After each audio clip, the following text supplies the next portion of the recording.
Saudi আরবের রিয়াদে প্রবাসী লক্ষ্মীপুর জেলা বিএনপির উদ্যোগে মহান স্বাধীনতা ও জাতীয় দিবস উপলক্ষে মুক্তিযুদ্ধ ও হৃদয় ৭১ শীর্ষক আলোচনা সভা অনুষ্ঠিত হয়েছে। এনটিভি সৌদি আরব প্রতিনিধি জানান, প্রবাসী লক্ষ্মীপুর জেলা বিএনপির ভারপ্রাপ্ত সভাপতি শাহিন আলমের সভাপতিত্বে ফারুক হোসেন পাটোয়ারি ও সাংগঠনিক সম্পাদক মিজানুর রহমানের সঞ্চালনায় প্রধান অতিথি ছিলেন প্রবাসী লক্ষ্মীপুর জেলা বিএনপির প্রধান পৃষ্ঠপোষক আবদুল্লাহ আল মামুন। অনুষ্ঠানের প্রধান বক্তা ছিলেন সৌদি আরব পূর্বাঞ্চল বিএনপির প্রতিষ্ঠাতা ও সাবেক সাধারণ সম্পাদক, প্রবাসী লক্ষ্মীপুর জেলা বিএনপির প্রতিষ্ঠাতা সভাপতি ফারুক আহমেদ চান।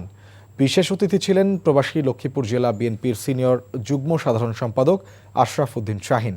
শেষে মহান মুক্তিযুদ্ধের সকল শহীদদের আত্মার শান্তি ও জিয়া পরিবার সহ দেশ ও জাতির কল্যাণ কামনায় দোয়া করা হয়।